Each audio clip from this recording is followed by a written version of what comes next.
창세기 19장 15절 말씀부터 22절 말씀까지 한 절씩 교독하도록 하십시다.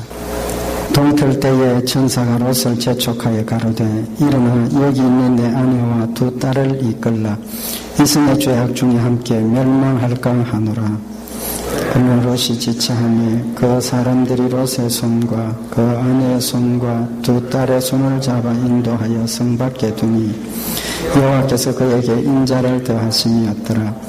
그 사람들이 그들을 밖으로 이끌어낸 후에 이르되 도망하여 생명을 보존하라. 돌아보거나 들에 머무르거나 하지 말고 산으로 도망하여 멸망함을 면하라. 롯이 그들에게 이르되 내 주여 그리 마옵소서. 종이 주께 은혜를 얻었고 주께서 큰 인자를 내게 베푸사 내 생명을 구원하시오니 내가 도망하여 산까지 갈 수 없나이다. 두렵건대 재앙을 만나 죽을까 하나이다.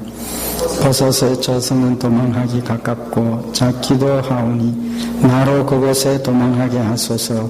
이는 작은 성이 아니니까 내 생명이 보존되리이다. 그가 그에게 이르되 내가 이 일에도 내 소원을 들었은즉 너희 말하는 성을 멸하지 아니하리니 그리로 속히 도망하라. 내가 거기 이르기까지는 내가 아무 일도 행할 수 없노라 하였더라. 그러므로 그 이름을 수알이라 불렀더라. 아멘.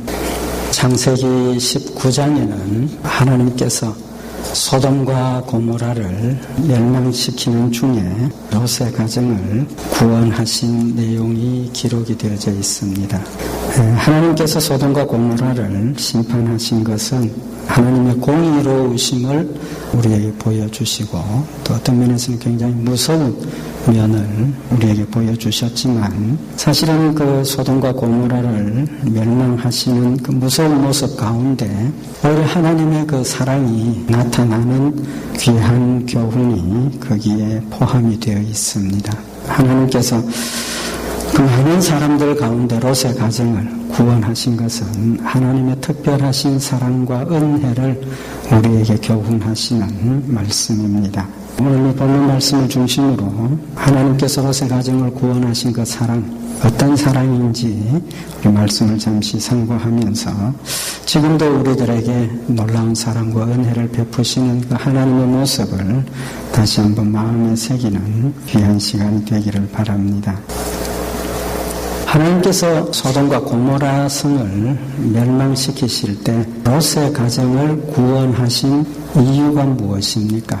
금방 사랑이라고 말씀을 드려놓고 또 질문을 드리니까 조금 의아하실는지 모르겠는데 창세기 19장 29절에 보면 하나님이 들의 성들을 멸하실 때 곧 롯에 거하는 성을 엎으실 때에 아브라함을 생각하사 롯을 그 엎으시는 중에서 내어 보내셨더라.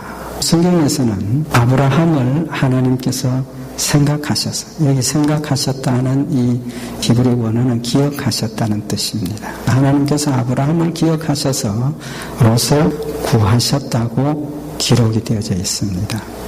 하나님께서 아브라함을 기억하셨다라는 그 말씀의 의미가 무엇이겠느냐는 겁니다.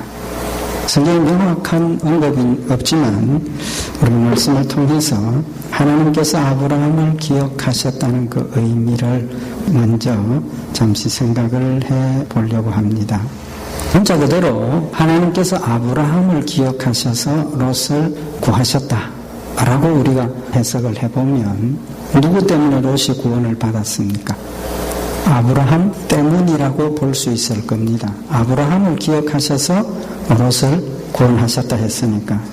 그러면 하나님께서 아브라함을 기억하셨다는 그 의미가 굉장히 중요한 의미를 가지는 것을 생각해 볼 수 있다는 겁니다. 하나님께서 아브라함에게 축복을 약속하셨습니다. 어떤 축복을 약속하셨습니까? 창세기 12장에 보면 하나님께서 아브라함에게 큰 민족을 이루게 하시겠다 하시고 너는 복의 근원이 될지라 복의 근원이 될지라 라고 약속을 하셨습니다. 창세기 17장에 보면 아브라함에게 너는 열국의 아비가 되리라 라고 약속을 하시죠. 또 창세기 18장 18절에 보면 역시 하나님께서 아브라함에게 아브라함은 강대한 나라가 되고 천하 만민은 그를 인하여 복을 받게 될 것이 아니냐. 아브라함 때문에 천하 만민이 복을 받게 될 것이다라고 약속을 하셨습니다. 그러면 그런 약속을 하나님께서 기억하셨다라고 보아야 될 거냐는 겁니다. 하나님께서 아브라함에게 복의 근원이 되게 하시고 또 큰 민족 창대케 하시고 또 아브라함 때문에 만민이 복을 받겠다고 약속을 하셨기 때문에 그 약속을 따라서 아브라함 때문에 롯의 가정을 구원하셨다라고 생각할 수 있느냐는 겁니다. 우리가 좀 더 짚어봐야 할 것은 하나님께서 창세기 12장이나 14장이나 17장, 18장에서 하나님께서 아브라함에게 약속하신 복의 근원이 되고 만민이 복을 받을 것이다 라는 그 약속은 어떤 의미가 있습니까? 아브라함이 믿음의 조상이 되고 아브라함의 후손으로 예수 그리스도가 태어나시고 예수 그리스도를 믿음으로 구원받는다는 후속사적인 약속의 의미를 가지고 있는 겁니다. 그리고 오늘 여기 있는 말씀처럼 아브라함의 그런 약속 때문에 하나님께서 롯을 구원하셨다면 아브라함은 어떤 존재가 됩니까? 예수님과 같은 존재가 되어질 수 있다는 겁니다. 그런 면에서 보면 아브라함 때문에 롯을 구원하셨다는 그 의미가 하나님께서 아브라함이 만민의 복의 근원이 되고 또 만민이 복을 받으리라 하신 그 약속 때문에 롯을 구원하셨다는 것은 아니라고 볼 수 있습니다. 이제 말씀을 드린 것처럼 그 약속은 아브라함의 후손으로 예수 그리스도가 나시고 예수를 믿음으로 구원받는다는 의미를 교훈하고 있는 겁니다. 그러면 아브라함을 생각하셨다는 뜻이 무슨 뜻이겠느냐는 겁니다. 창세기 18장에 있는 기록을 우리가 생각을 해봐야 되는데 창세기 18장에 보면 하나님께서 소돔과 고모라를 멸하러 가시는 중에 아브라함에게 들리셨죠. 그리고 그 자리에서 지난 주일날 상고했지만 하나님께서 아브라함에게 또 사라에게 이삭을 주시겠다고 약속을 하셨습니다. 그 다음에 이제 떠났습니다. 두 천사는 먼저 떠나고 하나님은 뒤에 남아서 아브라함과 대화를 나누시기 시작을 하는데 하나님께서 아브라함에게 소돔과 고모라를 멸할 것이다 라고 말씀을 하시죠. 그때 아브라함이 하나님께 어떤 반응을 보였습니까? 아브라함이 하나님께 하나님 소돔과 고모라 성에 의인이 있으면 어떻게 하시겠습니까? 그런 질문을 합니다. 창세기 18장 23절에 보면 가까이 나아가 가로되 주께서 의인을 악인과 함께 멸하시려나이까. 하나님 소돔과 고모라 성에 의인이 산다면 악인들과 함께 의인을 멸하시겠습니까? 그러면서 아브라함이 하나님께 부탁을 합니다. 창세기 18장 25절에 보면 주께서 이같이 하사 의인을 악인과 함께 죽이시면 불가하오며 의인과 악인을 균등히 하심도 불가하나이다. 세상을 심판하시는 이가 공의를 행하실 것이 아니니까. 아브라함이 하나님께 하나님 그 성 가운데 의인이 있을 수가 있는데 그 의인을 악인과 함께 멸하시는 것은 공의가 아닙니다. 불가합니다. 그러면 안 된다는 거죠. 아브라함은 지금 하나님께 부탁을 하는 겁니다. 하나님, 그 성 중에 의인이 있으면 어떻게 하시겠습니까? 그래서 의인 50인이 있으면 하나님 어떻게 하시겠습니까? 또 45인이 있으면 어떻게 하겠습니까? 40인이 있으면 어떻게 하시겠습니까? 마지막에 하나님, 그 성에 의인 10사람이 있으면 어떻게 하시겠습니까? 그렇게 물었던 거죠. 그 사건에서 우리가 생각해야 될 것이 뭐냐 하면 오늘 여기 아브라함이 하나님께 하나님 의인을 멸하지 말아주십시오. 그리고 의인을 악인과 함께 멸하는 것은 공의가 아닙니다. 라고 부탁을 하고 있다는 겁니다. 그러면 아브라함이 지금 하나님께 부탁하는 그 내용이 누구를 구원하기 위한 겁니까? 창세기 28장 25절에 있는 말씀만 보면 의인을 구하기 위한 부탁이라고 볼 수도 있을 겁니다. 하나님, 의인을 악인과 함께 멸하는 것은 불가합니다. 하나님이 공의로우신 하나님의 입장에서 보면 그거 다 안 된다는 거죠. 그 말씀만 보면 아브라함이 하나님께 의인을 구해달라고 부탁하는 것처럼 보여질 수 있습니다. 하나님의 공의를 앞세워서 그러나 사실은 아브라함이 하나님께 공의를 앞세워서 의인을 악인과 함께 멸하는 것은 불가합니다라고 이야기하는 이것은 의인들을 구원하기 위한 것이 아니라는 겁니다. 하나님 멸하시려고 하는 그 지역에 살고 있는 의인들만 구하기 위한 것이 아니라 하나님께서 멸하시고자 하는 그 지역에 있는 모든 사람들을 구하기 위한 부탁이었다는 겁니다. 왜 그러냐 하면 창세기 18장 24절에 보면 그 성중에 의인 50이 있을지라도 주께서 그곳을 멸하시고 그 50의인을 위하여 용서치 아니하시리까. 이 말씀이 중요한 거예요. 하나님 의인 50명이 있으면 50명이 있어도 멸하시겠습니까?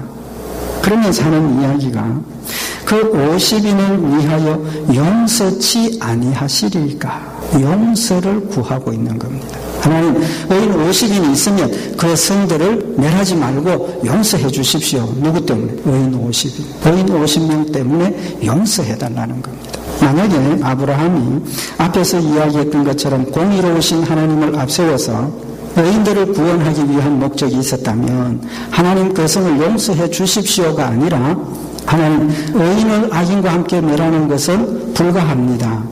악인은 멸하더라도 의인은 구별하여서 구원하셔야 합니다라고 부탁을 했어야 될 거라는 겁니다.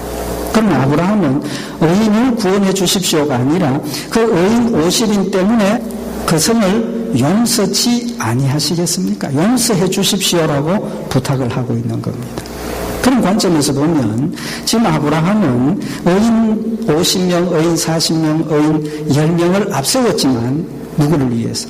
하나님 멸하시고자 하는 그 모든 악인들을 하나님 용서해 주시라고 부탁을 하고 있는 겁니다. 하나님의 공의가 아니라 하나님의 사랑을 구하고 있는 아브라함의 모습을 볼 수가 있다는 겁니다. 그런 면에서 보면 하나님께서 소돔과 고모라를 멸하실 때 아브라함을 기억하셨다는 그 말씀은 어떤 아브라함입니까?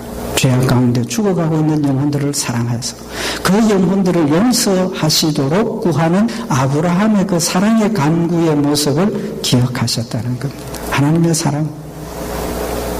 그런 면에서 보면 오늘 여기 하나님께서 공의로우신 하나님께서 죄를 멸하실 수밖에 없는 그런 공의로움이 있지만 죄를 멸하는 가운데서라도 하나님께서 택한 백성들을 구원하시고 은혜를 받고 사랑을 받아야 할 백성들에게 사랑을 베푸시는 하나님의 무한하신 사랑을 우리에게 보여주고 있는 말씀인 겁니다.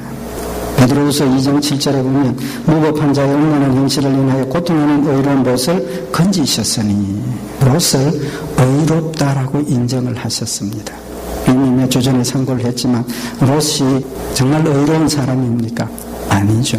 욕심 때문에 욕심으로 결정하고 하나님의 약속을 저버리고 인간적인 길로 갔던 그런 부분도 있는 롯이었습니다. 그럼에도 불구하고 성경은 의로운 롯이라고 말씀을 하고 있는 겁니다. 우리가 하나님 앞에 의로워지는 것은 우리의 행함이 아니라 우리의 어떤 노력의 결과가 아니라 믿음의 결과라는 사실을 우리에게 교훈을 하고 있는 겁니다.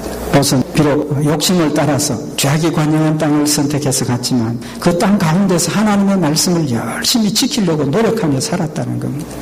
그곳에 있는 사람들이 배척하고 대적할 만큼 하나님의 말씀을 전하면서 열심히 하나님의 놀라운 사랑을 실천하고 살았더라는 겁니다. 무엇입니까? 롯의 믿음이라는 겁니다. 하나님을 믿는 믿음을 하나님께서 보시고 그것을 의롭다고 인정하셨다는 겁니다. 그래서 하나님께서 그 롯을 그 가운데서 구원해 내셨다는 겁니다. 하나님의 사랑과 은혜를 우리에게 보여주시는 의미가 거기에 담겨져 있는 겁니다. 우리의 노력이 아니고 일방적인 하나님의 사랑과 일방적인 하나님의 구속의 역사를 우리에게 보여주고 있는 사건이라는 겁니다.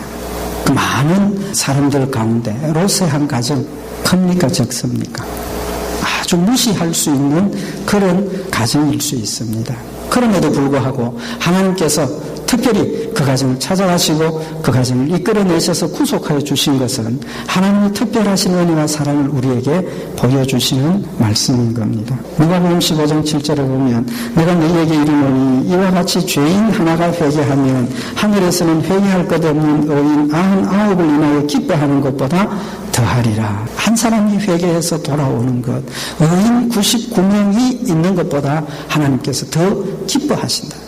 한 생명을 천하보다 사랑하시고 한 생명에게 무한한 사랑을 베풀어 주시는 하나님의 놀라운 사랑의 의미를 우리에게 교훈을 하고 있는 겁니다. 오늘 본문 말씀에서 하나님께서 어떤 모습의 사랑을 우리에게 보여주시느냐는 겁니다. 하나님 우리를 사랑하시고 하나님 천하보다 한 생명을 사랑하신다는 것도 우리가 잘 알고 있는데 오늘 이 본문 말씀에서 하나님의 그 사랑이 어떤 모습의 사랑인가 하는 것을 교훈을 하고 있습니다. 첫째는 하나님의 사랑은 강권적인 사랑입니다. 강권적인 사랑. 사랑도 종류가 많죠. 그러나 하나님께서 주시는 사랑은 강권적인 사랑.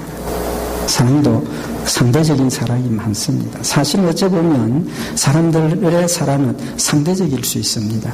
내가 사랑을 하면 상대도 나를 사랑을 하고 또 나를 사랑하는 사람을 내가 사랑을 하고 하나님 우리에게 원하시는 원수까지도 사랑하라 하신 그 사랑은 참 힘든 모습일 수 있습니다. 오늘 여기 하나님께서 우리에게 사랑하시는 사랑은 강권적인 무조건적인 사랑이라는 사실을 우리에게 보여주고 있습니다. 오늘 이 창세기 19장 15절에 보면 동틀 때에 천사가 롯을 재촉하여 가로되 일어나 여기 있는 내 아내와 두 딸을 이끌라 이 성의 죄악 중에 함께 멸망할까 하노라. 하나님께서 롯에게 이제 이 성을 멸망시킬 거니까 빨리 식구들을 데리고 떠나가라 말씀을 하셨습니다. 그런데 15절에 보니까 롯을 재촉했다. 어떤 의미가 있습니까? 하나님이 이 성을 빨리 빠져나가서 안전한 곳으로 가라 했지만 지체하고 있었기 때문에 재촉한 겁니다. 하나님께서 가라 하심에도 머뭇거리고 있었다는 겁니다. 그래서 재촉한 거라고 말이죠. 그래서 창세기 19장 16절에 보면 그러나 롯이 지체하며 아직도 그 말씀을 듣고도 지체하니까 그 사람들이 롯의 손과 그 아내의 손과 두 딸의 손을 잡아 인도하여 성 밖에 두니 여호와께서 그에게 인자를 더하심이었더라. 하나님께서 가라 하시는데도 지체하고 있는 그들을 이제는 그들의 손을 잡고 이끌고 성을 나가셨다는 겁니다.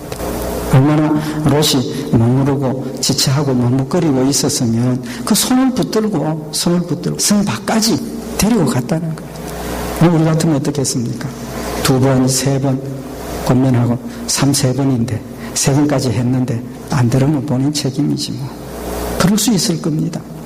그러나 하나님께서는 분명히 이 성을 멸하시겠다고 말씀을 하시고 떠나라고 하셨음에도 불구하고 그 자리에 머물러 있는 롯의 가정을 안타까워서 그들을 위하여서 손을 붙잡고 성 밖으로 이끌어 가시는 하나님의 사랑을 우리에게 보여주고 계시는 겁니다. 사실 우리의 모습을 보면 하나님의 사랑을 받을 만한 모습이 아니지 않습니까? 우리도 롯과 같이 하나님께서 미리 앞으로 있을 우리가 피해야 할 일들을 말씀을 해주시고 하지 말아야 될 것을 말씀을 해주시고 하지 말라고 하셨음에도 불구하고 그 말씀 듣는 것보다는 내 욕심대로 내 뜻대로 사는 모습이 더 많지 않습니까?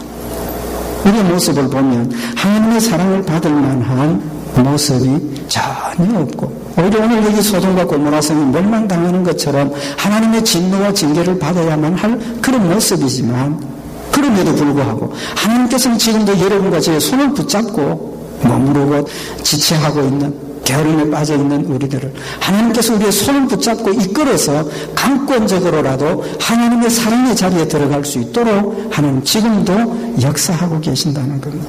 하나님의 사랑은 우리의 모습을 따라서 주시는 그런 상대적인 사랑이 아니라는 겁니다. 절대적인 사랑이라는 강권적인 사랑을 우리에게 보여주고 있는 겁니다. 두 번째로 하나님의 그 사랑은 참 넉넉하고 풍성한 사랑입니다. 성 밖에 나와 있는 롯에게 하나님께서 말씀을 하십니다. 창세기 19장 17절에 보면 그 사람들 그들을 밖으로 이끌어낸 후에 이르되 도망하여 생명을 보존하라. 돌아보거나 들에 머무르거나 하지 말고 산으로 도망하여 멸망함을 면하라. 강권적으로 성 밖까지 이끌어 나온 그 천사가 롯에게 하는 이야기가 빨리 도망하라. 들에 머물거나 평야에 있지 말고 산으로 도망하라. 이제는 구체적인 목적지까지 설명을 하고 가라는 겁니다. 롯이 어떻게 했습니까? 창세기 19장 19절에 보면 롯이 종이 주께 은혜를 얻었고 주께서 큰 인자를 내게 베푸사 내 생명을 구원하시오나 내가 도망하여 산까지 갈 수 없나이다. 두렵건저 재앙을 만나 죽을까 하나이다. 롯의 대답이 그렇게 하지 마십시오. 저 산까지 도망하라고 하지 말고 하나님 지금 우리가 저 산까지 가기가 참 두렵고 가다가 멸망당할까 봐 두려우니까 한 가지 소원이 있습니다. 저 산까지 가라 하시지 말고 20절에 보면 보소서 저 성은 도망하기 가깝고 작기도 하오니 나로 그곳에 도망하게 하소서. 이는 작은 성이 아니니까 내 생명이 보존되리이다. 하나님 산에까지 가기가 너무 멀고 가다가 멸망당할까 봐 두려우니까 요 가까이 있는 저 성에 들어가서 피할 수 있도록 해 주십시오. 저 성은 작은 성이니까 하나님 좀 허락해 주십시오. 하나님 대답은 무엇입니까? 하나님이 허락하셨습니다. 21절에 보면 그가 그에게 이르되 내가 이 일도 내 소원을 들었은즉 너의 말하는 성을 멸하지 아니하리니 그리로 속히 도망하라. 하나님께서 롯이 하나님 산에까지 가려니까 너무 멀고 힘드는 하나님 저 적은 성 가까이 있는 저 성에 피할 수 있도록 해 주십시오. 하나님께서 오냐? 그럼 그렇게 하자. 이 일에도 내 소원을 들었은즉 아마 우리들 같으면 롯이 그런 부탁을 하면 오냐 그렇게 하자 그랬겠습니까? 물론 그랬을 수도 있겠지만 안 돼. 내 뜻은 지금 여기 죄악이 관영해 있는 이 소돔과 고모라 지역을 멸하러 죄를 심판하러 왔는데 이 때문에 그 뜻을 변경할 수가 없어. 빨리 산까지 가라. 시간이 많이 가기 때문에 더 구체적인 말씀을 드릴 수가 없지만 사실 롯이 여기 하나님께 하나님 저 산까지 도망하게 해주십시오. 그것도 어떤 면에서 보면 불신앙적인 거죠. 불신앙적. 왜? 하나님께서 내 산으로 도망하라 하셨으니까 믿음으로 도망가면 롯이 걱정하는 것처럼 중간에 멸망을 당하거나 뭐 그런 일들은 없었을 겁니다. 그럼에도 불구하고 롯은 우리가 산까지 가기 전에 들어서 뭐 어떻게 될까 봐 불신앙, 의심이에요. 하나님께서 그러나 내가 이 소원도 내가 들었다. 무엇 때문에? 롯의 가정을 구원하시기 위해서 롯을 사랑하시기 때문에 하나님의 뜻도 변경시키더라는 겁니다. 또 한 가지 우리가 더 기억해야 될 일이 무엇이냐 하면 창세기 19장 22절 하반절에 보면 내가 거기 이르기까지는 내가 아무 일도 행할 수 없노라. 참 놀라운 하나님의 사랑. 네가 거기 이르기까지는 네가 아무 일도 할 수 없다. 얼마나 롯의 가정을 사랑하시고 롯의 가정을 구원하시기 위한 하나님의 그 뜨거운 사랑을 표현하고 있는 말씀인지 알 수가 없습니다. 야, 그냥 그러면 가라. 내가 기다리고 있으마. 그런 정도가 아니고 네가 거기 이르기까지는 네가 안전한 데 이르기까지는 네가 아무 일도 할 수 없노라. 하나님이 놀라운 사랑과 은혜를 우리에게 표현하는 하나님의 사랑의 고백이 아닐 수가 없습니다. 하나님 지금도 알 수는 없지만 나 때문에 하나님이 하실 일을 하지 못하고 계시는 그런 경우도 있을 수 있다는 겁니다. 무엇 때문에? 우리의 유익과 우리의 평안을 위해서 하나님께서 하시고자 하시는 일들을 지체하고 머물 수도 있다는 사실을 우리에게 보여주고 있는 겁니다. 디모데전서 2장 4절에 보면 하나님 모든 사람이 구원을 받으며 진리를 아는 데 이르기를 원하시느니라. 하나님 모든 사람들이 구원받기를 원하시고 계신다는 겁니다. 모든 사람이 구원받기를 원하시는 그 하나님의 사랑 때문에 하나님의 심판이 늦어지고 있을 수도 있다는 겁니다. 하나님 우리를 사랑하시는데 네가 그곳에 이르기까지는 내가 아무것도 할 수 없노라. 진실하시고 온전하신 사랑을, 풍성하신 사랑을 우리에게 베풀어주고 계시는 것을 말씀을 하고 있는 겁니다. 로마서 8장 38절에 보면 내가 확신하노니 사망이나 생명이나 천사들이나 권세자들이나 현재 일이나 장래 일이나 능력이나 높음이나 깊음이나 다른 아무 피조물이라도 우리를 우리 주 그리스도 예수 안에 있는 하나님의 사랑에서 끊을 수 없으리라. 내가 아무것도 할 수 없노라 하시는 그 사랑에서 우리를 끊을 수 있는 것이 아무것도 없다는 겁니다. 우리의 믿음이 흔들리기 시작하는 시점이 어디입니까? 하나님 정말 날 사랑하고 계실까? 하나님 사랑이 정말 변하지 않을까? 내가 이런 모습임에도 불구하고 하나님께서 나를 용서하시고 사랑하실까라는 하나님의 사랑에 대한 의심이 우리 마음속에 자리 잡기 시작하면 우리의 믿음이 흔들릴 수밖에 없는 겁니다. 그러나 분명하게도 하나님께서 나를 사랑하시니 내 모습이 어떠함에도 불구하고 내 조건과 내 형편이 어떤 모습임에도 불구하고 하나님의 사랑이 불변하시다는 사실을 우리 마음속에 확신하다면 나의 부족한 모습을 깨닫고 나의 죄악된 모습을 깨달을 때 하나님의 그 사랑 때문에 우리가 하나님께로 돌아갈 수 있는 겁니다. 집 나갔던 탕자가 내가 집으로 돌아가야 되겠다. 만약에 그의 마음속에 내가 돌아가면 아버지께서 내 과거에 행했던 그 모든 일들을 질책하시고 나를 끊어버리지 않을까? 외면하시지 않을까? 그런 생각이 있었다면 집으로 돌아가지 못했을 겁니다. 내가 돌아가서 내가 종으로라도 일하겠으니까 받아주십시오 하면 아마 그런 정도는 받아주실 거라는 희망이 있었기 때문에 집으로 돌아갈 수 있었던 겁니다. 우리는 언제든지 돌아갈 곳이 있습니다. 하나님께로 돌아갈 수 있다는 겁니다. 무엇 때문에? 하나님께서 나를 사랑하시기 때문에. 로마서 8장 28절에 우리가 알거니와 하나님을 사랑하는 자 곧 그 뜻대로 부르심을 입은 자들에게는 모든 것이 합력하여 선을 이루느니라. 하나님의 사랑을 믿으면 모든 것을 하나님께서 합력하여 선을 이룬다는 사실을 우리가 믿을 수 있고 모든 일에 하나님께서 나의 이익을 위해서 역사하신다는 사실을 네가 그곳에 이르기까지 내가 아무것도 할 수 없노라 하시면서 나의 유익과 평안을 위해서 역사하신 하나님의 사랑을 우리가 믿는다면 때로 우리가 환난을 당하고 때로 우리가 고난을 당할 때조차도 하나님을 믿고 의지하고 하나님께 감사하고 기뻐할 수 있는 이유가 거기에 있다는 것을 우리에게 교훈을 하고 있는 겁니다. 로마서 8장 32절에 자기 아들을 아끼지 아니하시고 우리 모든 사람을 위하여 내어주시니가 어찌 그 아들과 함께 모든 것을 우리에게 은사로 주지 아니하시겠느냐. 독생자 예수 그리스도를 나의 생명을 위해서 주신 하나님께서 그것보다 더 귀한 것이 무엇이 있어서 다른 것 주시지 않겠느냐. 주신다는 겁니다. 이미 가장 소중한 독생자 예수 그리스도를 주셨기 때문에 그 나머지 것들도 사랑으로 채워주신다는 사실을 말씀을 하고 있는 겁니다.